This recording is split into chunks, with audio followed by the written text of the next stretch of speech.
All right, let's kick it off. Welcome, everybody. Thanks for being here. This is our monthly installment of Convene Chats. Today, we have our special guest, Lance Spitzner, and we also have another special guest, Lisa Flagemeyer of National Cybersecurity Alliance. So she's going to take over the conversation with Lance. They go back a long time and know each other forever. So I will go ahead and hand it off to you guys, and I'll just sit here and watch. I don't know. I think he made me feel old, didn't Yeah, that's what I was just thinking. But honestly, I think it's been about 10 years. Yeah. I think you were probably one of the first people I met in the industry outside of the security team in my own organization. Hi, everybody. Thanks for joining us today. I'm really honored to be here with Lance. And we were just talking about the report. I was asking him how many downloads he gets because I think it's really, really compelling what's in here. And if you haven't downloaded it yet, then I recommend that you do. Lance, do you want to introduce yourself in case there's some random person, I don't know how they wouldn't have heard of you before, but Jeez. just in case. So, folks, real quick, Lance Spitzner with the SANS Institute. I've been in cybersecurity for about 25 years now. First half was highly technical, but really in the last half of my career, like Lisa, I've been focusing on the human side of cybersecurity. So not only is it my job, but my passion. And then, Lisa, why don't you obviously introduce yourself? Okay, fine. I'm Lisa Flagmeyer, the Executive Director of the National Cybersecurity Alliance. I was on the board of this organization for a few years before I joined the staff. If you don't know who we are the founders of Cybersecurity Awareness Month. If you haven't signed up to be a champion yet this year, please go to StaySafeOnline.org and sign up to be a champion. You have to sign up new every year, fresh every year, to get access to the campaign kit for October. But if you're joining us today and you're saying it's too late to run a campaign for October, it absolutely is not, because we've done a bunch of the work for you in that campaign kit. So if you don't want your company name mentioned on our website, once you sign up, we're happy to not mention you if that's an issue. Just send an email to info@StaySafeOnline.org and we'll make sure that we don't mention you there. Some companies have really rigorous processes through marketing and PR and everybody else to decide whether or not you can have your organization listed. So if you don't want to run that gauntlet, we get it. Just let us know. Before that, I worked at two different vendors, most recently as CMO of a company that was acquired by KnowBe4. And before that, I ran a program. My roots go all the way back to marketing. I started in marketing at Ford Motor Company, and then eventually that's how I met Lance. I got plucked from the marketing team by the security team to run training and awareness and eventually do some other things. So that's when Lance and I first met. Lance, why don't you give us the highlights of what's in this year's report? I know everybody looks forward to this report every year. Sure. So let's just go ahead and jump right in. And folks, hey, we're going to keep this fun, informal, and short. We know how busy you are, but also if you do have questions at the end, you can ask us, or we'll be sharing our email addresses. You can email me anytime. So what you have here is very much a data-driven report. And by data-driven, I mean data-driven with action items. Our intent with this report is not just to share pretty pictures. We want to give you action items, lessons learned you can apply to both your program and your career, because this report is all about you. So this year's report is the 9th year we've been doing this. So what's really nice is we have years of data, so we can see over time how things have changed and how some things haven't changed. So with that said, what we're going to do is jump right in, but just real briefly, I want to define this term security awareness. A lot of people have different definitions and or use different terms, which is absolutely fine. When I say security awareness program, what I mean is a structured effort to really engage, train, and secure your workforce. It's very much a human-focused side of cybersecurity. Now, other people use other terms, and that's fantastic. Security engagement and influence, human-centric security, behavior and culture, even human risk management. What you call it is up to you. But to me, in many ways, it's all the same thing. We're focusing on the human side of cybersecurity. And it's not just about compliance, but about changing behavior and culture. Traditionally, security awareness in the old days was about checking the box, getting that once a year annual training that everyone dreaded. To me, security awareness, human risk, culture, behavior, the whole idea is moving that needle and going beyond just checking the box and really enabling you to change behavior, change culture, and having that strategic metrics framework to show and demonstrate the leadership, the positive impact that you're having. And really, that's what this report is all about, to enable you to do this, but also grow your career. And then, as Lisa was mentioning real quick, this report, we have data from over 1,000 awareness officers from all over the world. And what Lisa and I are going to just quickly show you are action items you can take to, once again, improve your program, but also your career. And the pretty little map of all the places around the world we got data from. So with that said, let's jump right in. And then Lisa is going to be jumping in. So Lisa, ask questions or your brilliant insights whenever you like. One of the things I love working about with Lisa and her background, but I think we met was actually when you presented it at our summit years ago, Yeah. is that Yep. marketing expertise. And you'll be seeing why that's so important here in a little bit. So first and foremost, we asked folks, over 1,000 awareness folks, what's your biggest concern? What's your biggest risk? Hands down, it was social engineering, vishing, voice-based attacks, smishing, text-based, or phishing, email-based attacks. By far the number one attack, because technology alone will not stop these attacks. We can put all the email filters we want. The moment we lock down email, the cyber attackers start targeting our mobile phones. Now, there are other issues also, like authentications, detection, artificial intelligence, but these are all issues where you can throw technology at the problem. But hands down, the number one thing we're worried about is those social engineering attacks. Cyber attackers are not only getting more aggressive, they're getting more creative in how they do that. So that's number one thing folks are worried about. Now, what are the two biggest challenges? Time. And we see this year after year. It's not budget, it's not engagement, it's not lack of leadership support. Those are all challenges.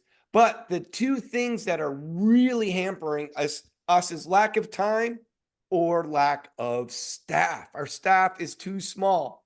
One of the things I get frustrated with is security teams will be made up of 50 people and 49 are focused on securing technology, and maybe one person is focused on the human side.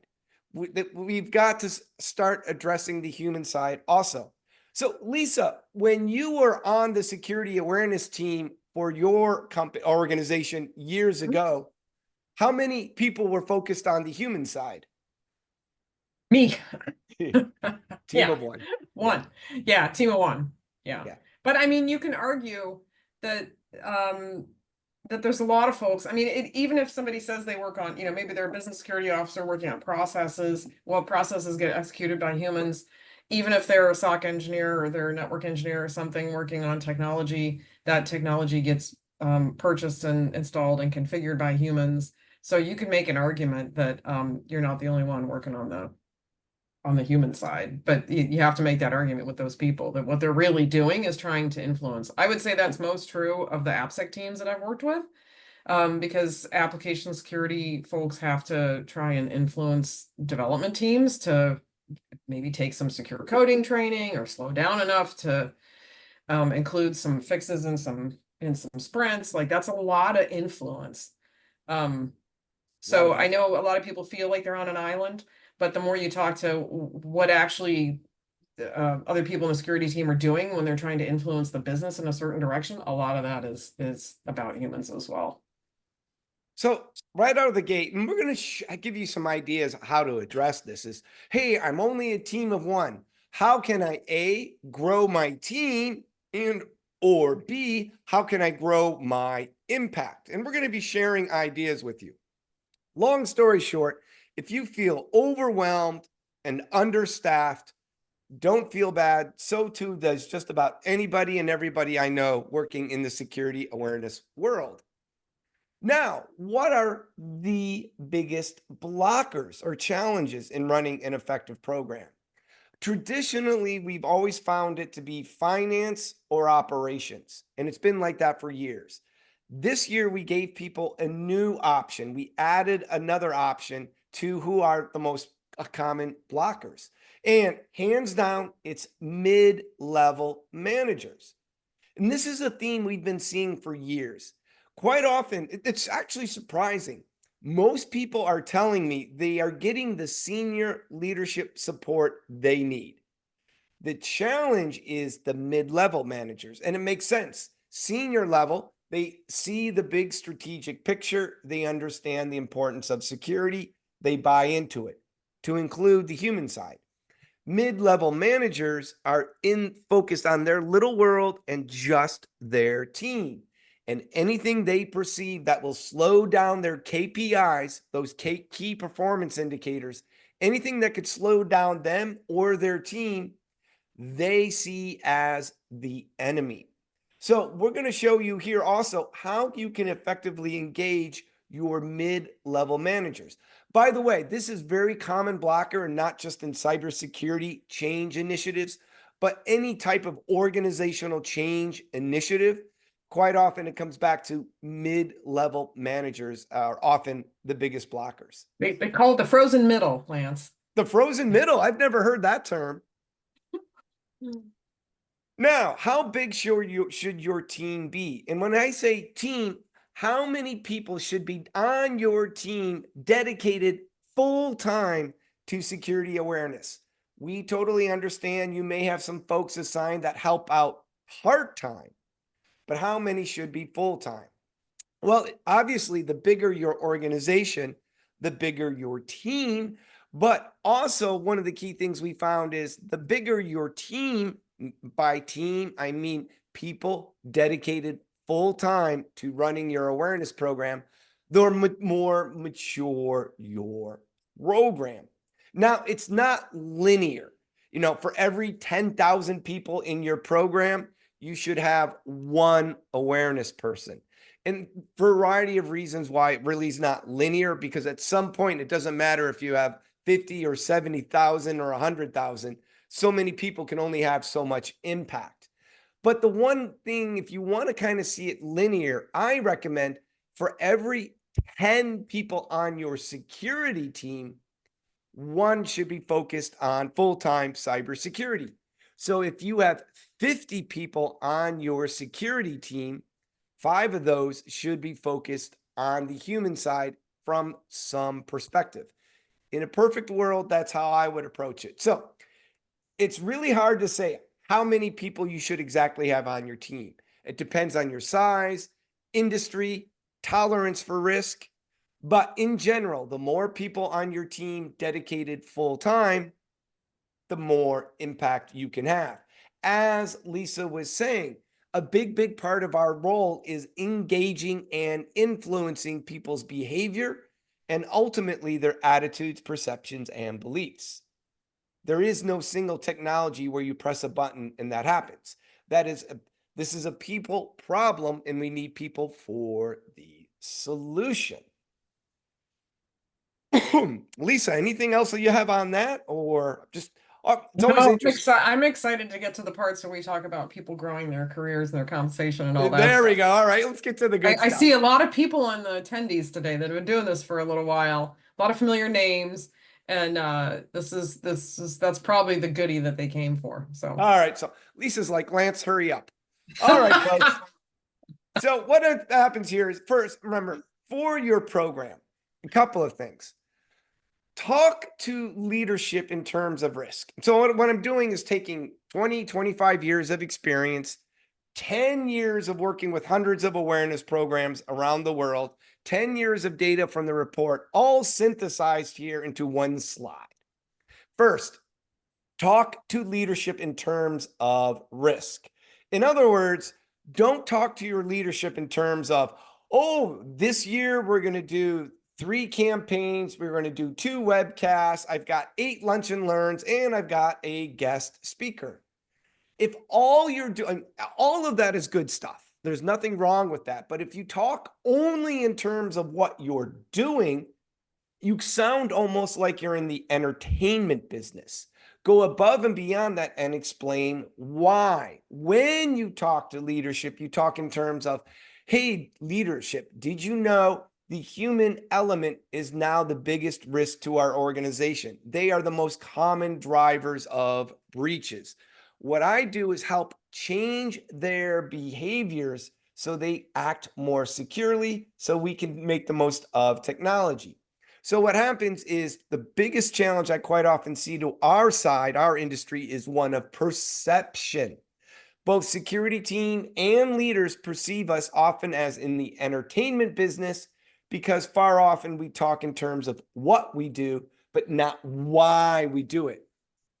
Also, demonstrate that technology gap between technology and people. By that, I mean that example I gave earlier. Hey, boss, do you realize out of our entire team, we have 49 people focused on technology and 1 on people? And then we continue to wonder why cyber attackers target people?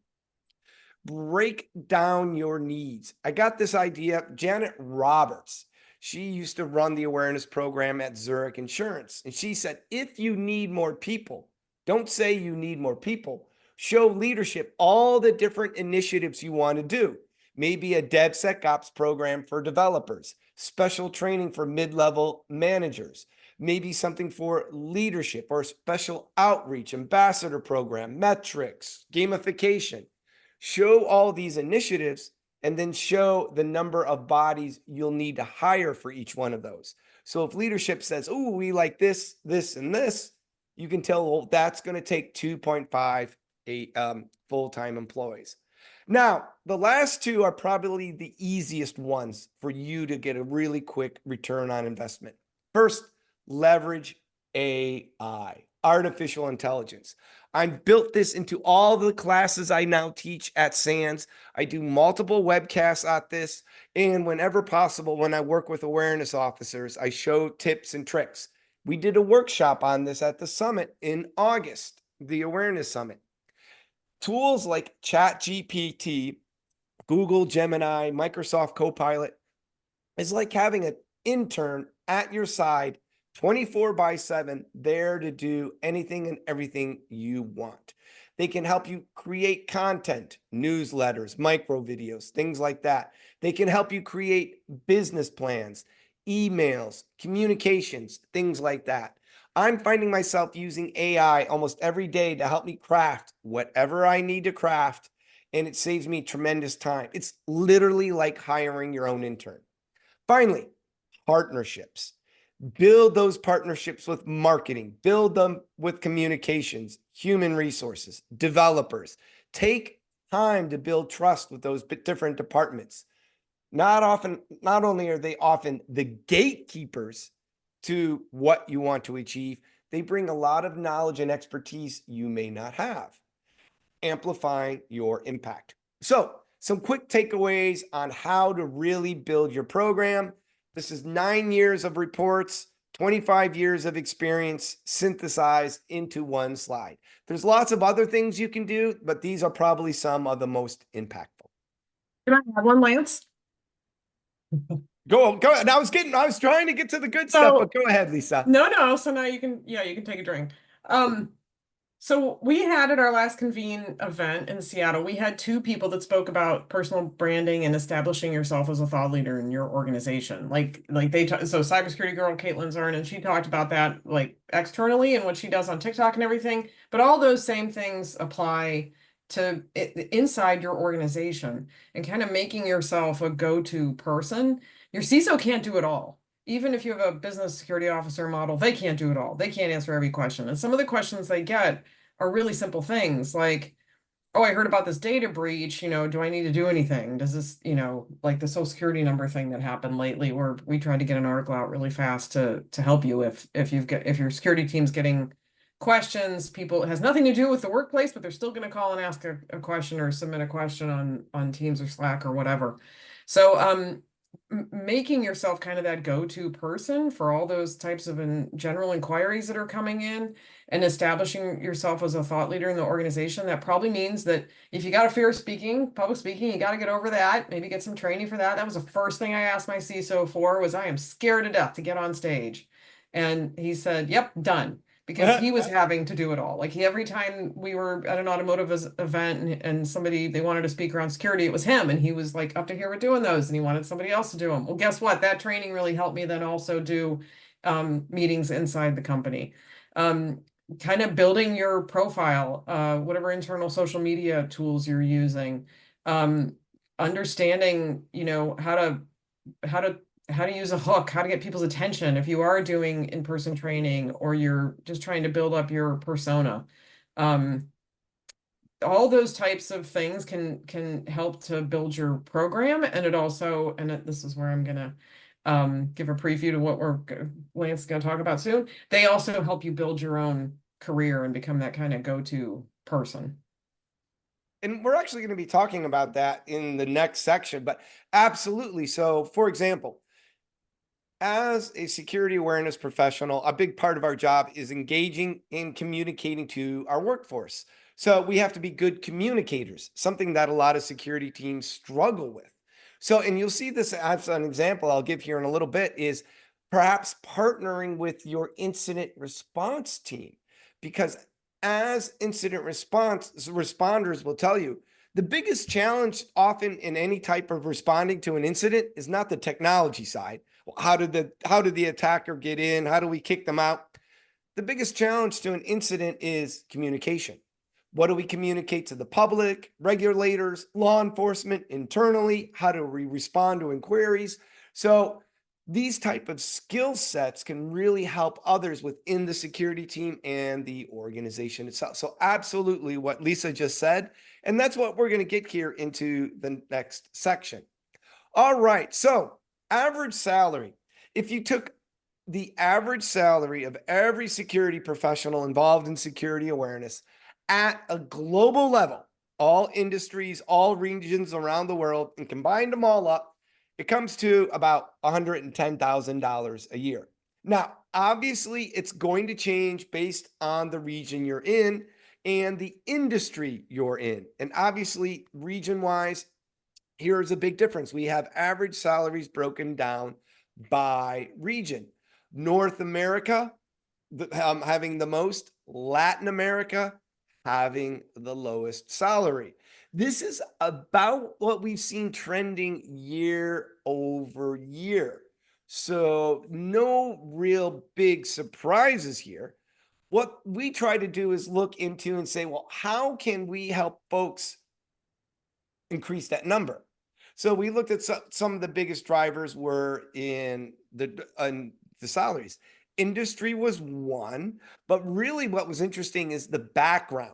So the folks getting paid, the folks getting paid the least are with the more soft skills, like the marketing backgrounds, human resources backgrounds, or maybe even like communications backgrounds, where those with the harder skills, more technical skills, are getting paid almost twice as much. Now, what's interesting and what surprised me is the people that are getting paid the absolute most are the ones with the legal or compliance backgrounds, because quite often they're lawyers. And so they quite often have a legal degree. But this tends to show that even if you're involved in security awareness, they tend to favor people with more, not favor, but tend to pay more people with technical skills. So what we're going to do is show you how you can help increase those numbers in a little bit. But for the survey, this is the last question, we asked a new one, and we're going to be trending this year over year. Hey, folks, do you like your job in security awareness? And I was surprised. 90% of the respondents said, love my job. And there's a lot of passion there. Now, out of that, 60% said, I love my job and my company. 30% said, love my job, but looking for a different company. Now, what was interesting is only 6% said, I love working in cybersecurity, but no longer want to work in the human side. So that is an incredibly small percentage. And I like the 3% said, basically, I'm done. I'm toast. But what's interesting is it would be very interesting to compare this to people that are not in the human side, but more on the technology side. How burned out are they? How passionate are they? Long story short, 90% of awareness professionals love the idea of being on the human side. Just maybe not all love the company they're working for. So now what I'm going to do is this. A couple of things to help grow your career. And the first and foremost is all I'm doing is amplifying what Lisa was talking about. You bring a tremendous number of skills that people may not be aware of. Once again, for better or worse, sometimes we are battling a perception issue. Because we're not focused on technology, a lot of security teams or CISOs may not perceive value in what we're doing. So that's why I suggested earlier, don't talk in terms of just what you're doing, but the why you're doing it. Talk in terms of risk, attacker TTPs, how you're managing and enabling. But another key point too is your unique skill sets. Go to the security team and say, hey, security team, anytime you want to send an email to the workforce, how about you let me write it? You're going to roll out tools? Let me communicate the rollout. Have a new policy? Let me communicate it. Not only are you going to take some work off their table, if you will, but you're going to do an infinitely better job at communicating, engaging, and really driving change in your organization. Same thing with, as I mentioned, incident response. Who would want a security awareness officer on the incident response team? I think it's brilliant. We're master communicators. Our job is to take something very, very complex, cybersecurity, and make it very, very simple for others. Same thing for policy. Get involved with the policy team. Help simplify policy. Help communicate and simplify how people have to follow policy. Policy is one of the biggest drivers of how your organization manages risk. It's a big driver of culture. There are so many different ways to expand your role, but you have to take the initiative. You have to drive that entrepreneurial spirit. You go to the security team, your boss, and say, hey, I can do so much more. Now, for those of you that have highly non-technical backgrounds, where you're focused more on the people side, like marketing, human resources, communications, you bring a tremendous skill set to cybersecurity. But once again, perception could be working against you.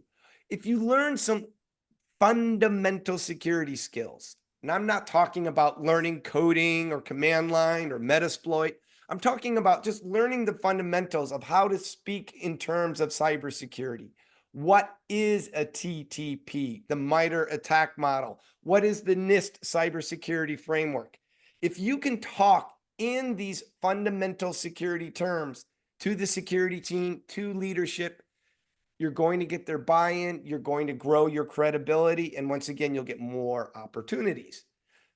On the flip side, if you are highly technical, you have something called curse of knowledge. What you perceive as very simple, MFA, VPN, single sign-on, all these different acronyms, all these different technologies. For those of you that are highly technical, you perceive security is simple. You perceive what you communicate is simple, and yet you're overwhelming your workforce because nobody understands you. And it's curse of knowledge. It's a bias. The more of an expert you are at something, quite often, the worse you are at communicating it. And this is why I love having people like Lisa on security teams. They understand those fundamentals, but they also understand how to communicate. And they ensure that you take something very complex and you make it simple. I'm not saying people are stupid. They're not. They're incredibly intelligent. It's just we speak a very unique language that people don't understand, nor should they have to. So these are a couple of the key ones. Now, Lisa, you were sharing some great tips. Anything else you can add? Yeah, so that expand your role piece, I think that could be a whole webinar in and of itself. I actually had a CISO who did more than instead of me telling folks on the security team like, hey, I can help you write stuff that's going out to the rest of the company or that's going to a whole department.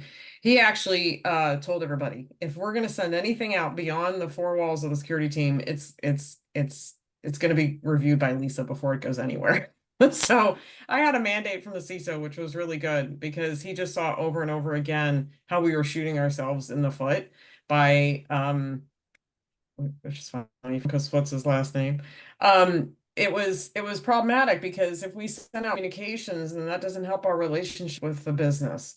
And so it's actually you can actually do damage to the security program if the communications aren't clear and you're not showing that you're there to enable the business and all those things. If you're sounding like the Department of No, then people aren't going to involve you in their projects. You're going to lose opportunities to better secure the organization.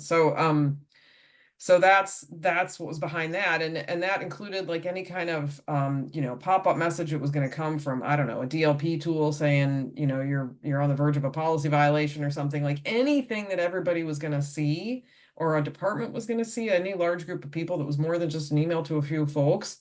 Then we made sure we had coordinated messaging on that. You also talked about incident response. That was something I got thrown into that I didn't want. But being able to translate to the executives to give regular updates, it means you might spend I don't know, your entire Thanksgiving long weekend on an incident if it gets that bad. But that is also a way to learn really quickly the technical side. Like I had to be able to understand what was happening and ask what might have felt like stupid questions at the time to get folks to explain to me like, okay, why are we researching in this direction, or why are we doing this, that, or the other thing on the incident. Now, my ally was the attorney. We had an attorney that I'm still friends with to this day that was also on incident response. And so she and I actually helped each other out a lot because we're both asking, maybe we don't know, this is a software company, so maybe we don't know the ins and outs of a particular application that's had a compromise or been part of a compromise. And so you've got engineers, software developers on there talking, product owners talking about the application like they know it like the back of their hand. And even very technical people need to get them to slow down and explain some things because nobody knows that application as well as the developers who wrote it. So she and I could set each other up to, I knew that if I asked a certain dumb question that would get her information she needed, and maybe she could bounce from that to another question that she knew I needed. So we had each other's backs, and we had a way of getting them to kind of maybe slow down a little bit and explain things in ways that we could understand so that we could turn around then and message to the senior leadership, especially in a protracted incident. Like if it's going on for a day or two, they're going to want, in the beginning, they might even want hourly updates. The rest of the legal team, the PR team, all these people, they're going to want to know like what's going on. And the folks that are actually doing the response, that are doing the research and the investigations you have to do to figure out like what happened and is it still happening and how did it happen. If you take them off of that to go communicate to people, then they're not doing the critical research and like they're not stopping the bleeding. So they have to keep going, and people like us need to be the ones that do the messaging. So that was really, really helpful because then it helped me to understand all the technology, everything that was happening, because I would ask those questions. But you got to be bold and just ask the questions, even if you get rolled eyes. What was the other one you were talking about? So let's see, incident communications in general, policy. So that was one that I thought, okay, I'm a pretty good writer, so I'll go down that rabbit hole a little bit. I turned around and pulled up because policy, depending on the organization, depending on the approach, and depending on how many cooks are in the kitchen, it could make you absolutely crazy to get involved in that process, depending on how your organization approaches it. It can be just, it can be slow and laborious and even contentious at times. And you have to decide, like, is that, when you read policies, does that light you up? Is that something you really enjoy doing? Or do you want to say to them when they're done, hey, you know what? I think there's a reason to have a Cliff Notes version that I can help with, that we can socialize with employees more than the full, expecting it. Nobody reads the full ones, right? So So there's ways to get involved in that and maybe not get sucked into policy development and edits and rounds of reviews and all that stuff, because it can be super, super time consuming and maybe not the best use of your skills or your time. And then I would say, I would add one more thing. Lance was talking about beefing up your security skills. If you're one of those people who has more technical background and you need to beef up your marketing skills. One of the questions that I hear the most, and we have this in conversations with CISA, our organization has this conversation all the time, and I hear this from other people. How do we know this stuff is working? Are we seeing risk reduction or, so being able to explain to people, I mean, I like to say, like, if I was at Ford and, every time we, you know, ran a certain ad or won a NASCAR race on a weekend and we sold more cars, like that's all we'd ever do, right? If you knew 100% cause and effect between the messaging that you're doing and the action that you want people to take, then that's all you would do. You would just keep pressing that easy button. Well, unfortunately, humans don't work that way. And we have to hear messages in multiple ways over time and engage with things over time before we get to the point where we actually change a behavior. So being able to explain how that works, I hear that with big PSA campaigns, the campaign that CISA is running, Secure Our World. How do we know this is working? Like, we want to see, that's known in marketing terms as marketing attribution. And there's a lot of companies chasing that, technology companies trying to prove attribution. It's a myth. There's never a time when you can say, well, I did this thing, or I wrote this article, or I assigned this training module, and therefore all these people took this action and I was able to change it. Like, humans don't work that way. You're trying to nail Jello to the wall. We're squishy, we're complex. So but there are ways to talk about that, and there are ways to, I would say, dive into behavioral science, dive into psychology, dive into influence. Lance has a huge reading list that includes like Dr. Cialdini's book on persuading people. So there's some science, there's some data behind those things, and being able to talk about that and explain just how people get influenced to do things over time is really, really important to training and awareness, I think, because then instead of just talking about, as Lance was saying earlier, how many people attended a speaking event you hosted, or how many people read a certain article that you wrote, you can put all that into the context of behavior change over time and how engagement is really important, but it's not your only metric.